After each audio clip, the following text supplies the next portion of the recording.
Payments Podcast from Bottomline Technologies. Greetings and welcome to the Payments Podcast. My name is John Gaffney. I'll be your host for this episode that will feature exclusive data on the state of consumer payments in the UK, as well as what that data says about the general state of that country's economy.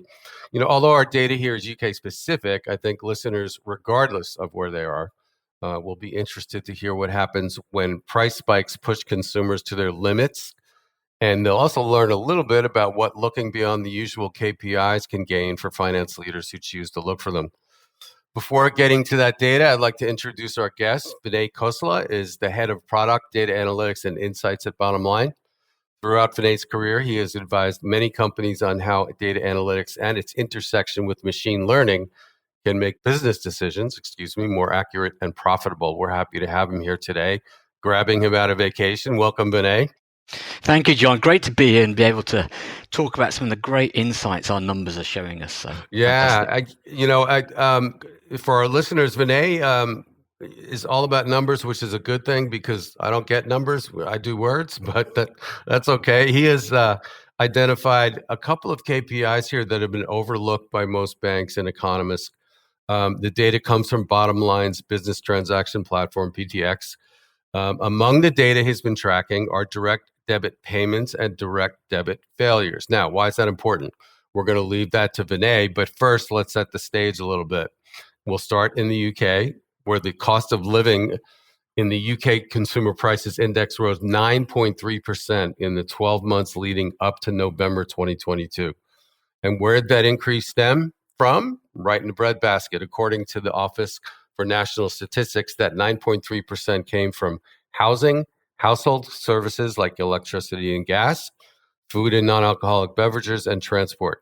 According to the BBC, increases in these areas have already affected lower income populations who have turned their heating off to save on skyrocketing energy bills. And over half of UK adults say it has already been difficult for them to pay household essential costs in the last 6 months.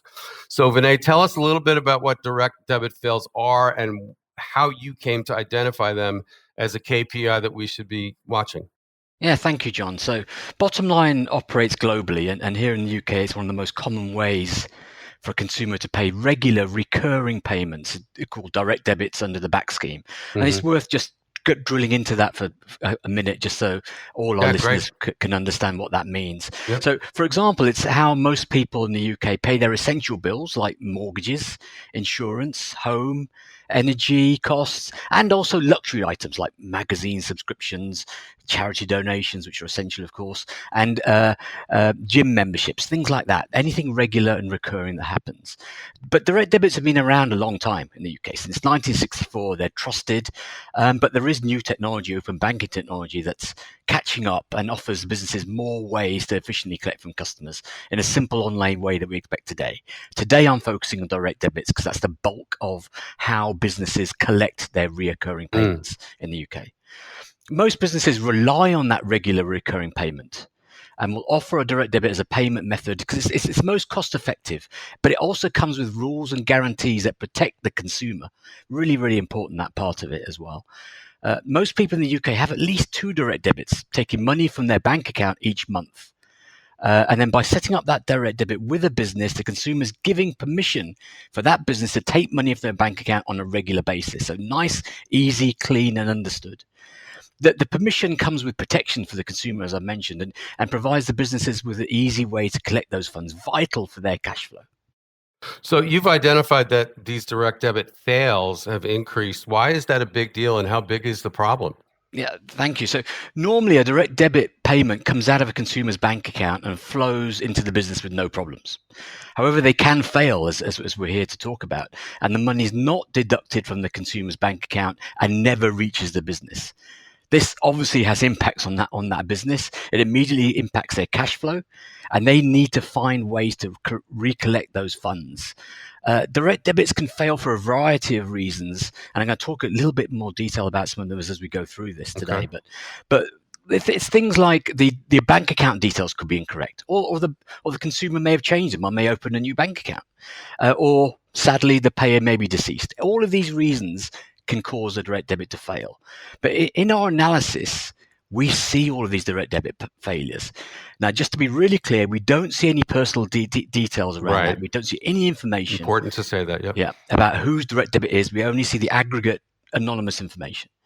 But about a year and a half ago, the data analysis team started looking into this anonymous direct debit data. And we did it because it's difficult. It's a challenge. It's hard to do this stuff because at bottom line, we see millions and millions of direct debits, the anonymous transactions that go through. And we need to take that huge data, transform it in a way that we can make sense of it. And during this process, the team, an absolutely amazing bunch of people, noticed a trend in these failures that we're bringing you today. It was the number and the trend that no one appeared to be aware of or measure either. So we even spoke to a number of customers ago, did you know about this? Of various different industries and different sizes. And very few were able to tell us their failure rate. It appeared to us that it was almost like they considered it a cost of doing business. And in my view, no, that's not right. You've got a KPI here you can measure, and it can tell you some great stuff. I was astonished actually that I think it came from the number of direct debit failures is a small percentage of the total direct debit value. Okay. That go through it there, but the value is significant, and there are trends to be seen there as well. So give us some of those numbers. Give us some of the bad news. Oh, brilliant. Thank you, John. I thought you'd never ask. This is where we're going. So, in the last year to November 22, we saw almost 20 million direct debit failures, massive number of direct debit failures. Again, that's looking anonymously and in aggregate at our bottom line customers. But we see that rising at about 1 million a month. So this is going up. Oof. And bottom line, of course, don't handle every direct debit in the UK. So the true number across the whole economy is far higher. But the value of those failed direct debits that we can see is the big thing. That's edging towards £3 billion. Wow. Now, I emphasize the billion there because people don't look at that and go, what? Yes, £3 billion. So this is a real KPI that we should be measuring and assessing the macroeconomic impact of this on the economy. And it tells us something about the impact of this cost of living crisis that we're all experiencing now. Inflation, higher energy costs, etc., all adding financial pressure to consumers. We then went away and thought, that's not good enough just to know the numbers. I need to drill into this and find out what's going on here. So we looked into the reasons for those failures and saw the top failure reason, because we can see that reason, again, we don't see who or what, but we see the failure reasons, was what a code called referred to payer. Right. Now, referred to payer is a failure that happens when a consumer has insufficient funds in their bank account at the time the direct debit is taken. Businesses who do direct debits are very familiar with this, but they may not be tracking that amount, and they should. Because this is likely to be a bit of an oops moment for the consumer and is quickly rectified, but not always. And this failure type accounts for about half of the value of direct debit. So half of that 3 billion is accountable for people not having enough money in their bank account at the time their direct debit is taken. And we're seeing that increase year on year, month on month. But interestingly, what we're also seeing when we looked into data is it's not only the regular people who direct debits fail for. There are a number of first-time failures. This is unique, and this is starting to happen more and more recently, certainly since COVID up to now. This is where consumers such as myself and yourself and everyone else listening to this, it's the first time their direct debit or a direct debit they have has failed. Now, that's the first time that oops moment happens. Now, that could be an indication of cost of living impacted people directly, and that cohort who are normally able to keep on top of their finances. But again, that's purely speculation on my part. But the answers are there in the data to go and find that. So to prepare for this, I look to see if we track this in the U.S., if any company or trade group was tracking direct debit volume and fails, and I didn't find any. The Federal Reserve does not do it, but there are some specific verticals that report these kinds of numbers, and they tell a story. I mean, 3.5% of all Americans are 60 days late or more on their car payments, which is up substantially from 2021. You combine this for record prices for new and used cars, higher interest rates, all spells trouble. So from a business standpoint, Vinay, why are these numbers important? They're really important numbers, John, because for businesses, a failed direct debit has an immediate impact on their cash flow. They don't get that money in, obvious, but they also got to consider the cost of that. Talking to customers, we very quickly realized that every time a direct debit fails, it costs that business at least £50 in an operational cost to go and recover that. And that's on top of that cash flow hit that I've just talked about. So in our view, you can't just consider this a cost of business anymore. It's a cost that the businesses do not need in this economic climate. What we're also seeing around this time of year is seasonal, is that consumers start cancelling their direct debits as they take stock of their finances. And this year we actually expect that number to go up. Oh, wow. As consumers tighten their financial belts. We also expect to see a rising number in the failures where it's that first time cohort of people who have not got enough money in their bank account to cover the direct debit. All of that means reduced cash flow and increased operating costs to the businesses. So something we need to measure and do something about. So the really cool stuff for me anyway about the work that you've done is that it's not the normal KPI. It's not the usual suspect KPI that you would look at. And so I have to ask you, put on your career hat here and think of all the companies that you've worked with. Is there too much of an obsession with obvious KPIs when we evaluate the economy? Or should we be looking for things like direct debit fails that can give us a more micro look maybe? Absolutely, we should be looking at KPIs like this. And I'm a data person, and this is a KPI that must be considered, I would say that.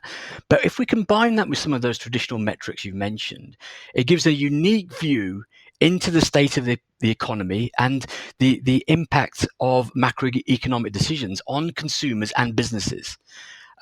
Because it actually gives that lens onto it in a way that people can understand and business can understand that impact straight away. Now, we've done that heavy lifting to see the trends. They must be used and should be used. So I don't think anybody jumped up on the desk and said, hey, this is great. But what was the reaction to your work so far? Do you have any anecdotes from people that have looked at this and been moved? No, absolutely. I certainly jumped up, John, when I saw this. Yeah, the reaction to the analysis has been phenomenal, actually. So we now talk about failed direct debits with our customers, and we've opened their eyes to this important KPI. And we're working with a number of customers in a variety of industries to provide trends and benchmarks. For example, some customers in the utility sector are actually unable to get this level of granularity on those failure reasons, through their own internal data? No, absolutely. They can't do it. So we're able to give them that information. They're now using that to implement, cost-effective collection programs and really get a deep understanding into the behaviors of their consumers. Vital stuff for them. But also for us, for bottom line, the data and insights of this nature are influencing the strategy and our product strategy and decisions that we're making. And we as data people and the data team are finding that these insights incredibly powerful, and it's to be able to delight our customers and help bottom line achieve its strategic goals. Personally, I'm immensely proud of the team who's done this hard work and enabled me to sit here and talk to you about it today. Yeah, great stuff. So this is the final question. Put your consultant hat on here. How would you advise businesses to proceed in this environment and with this information? I would suggest businesses do actively measure and report on this failed direct debit KPI. Drill into your data if you're able. If you're not, come and talk to us. But understand why direct debits are failing and understand the cost to your business of that. Do not just write this off as a cost of doing business. If it gets measured, you can do something about it. Businesses can be more flexible. Provide your customers with different payment channels once you understand their lifestyle and behavior through looking at why they're failing. That's a unique insight that you've got into your customers. Doing this is going to increase the likelihood that customers will be able to pay and when and in ways that will suit them. Think about your customer and look at the data that you've got there. Look at all your payment processes. Use this as your stepping stone to get into that view of those processes. For example, for refunds, if you're making refunds, instead of refunding to their card, send them an email with a link to deposit that money into their bank account, because that's where they want it. So start using this information around failed direct debits and consumer behavior to really use it to your advantage. So this data can actually help strengthen customer relationships. Oh, absolutely. As I've said it a few times here, around those oops moments, you want to be sensitive to those and then be able to react to it when or if it does happen. You can look at your data and see trends, and you can almost predict when it's going to happen, or the type of cohort where it will happen to, where it's more likely to happen to, and then predictively do something about it early. Wow, that's great. Hey, that's a wrap for this episode of the Payments Podcast, which we're titling Direct Debit Creates a New Economic Data Point. Vinay Khosla, Head of Product, Data Analytics, and Insights at Bottom Line. Thank you. That was really insightful. One of the best podcasts we've done. So thank you very much for your time. You're very welcome, John. Hope to talk to you again soon. Yeah, I think you will. And hopefully that's on a near to the future payment podcast, which is available on Apple, SoundCloud, and Spotify. And I hope you tune in again. See you next time.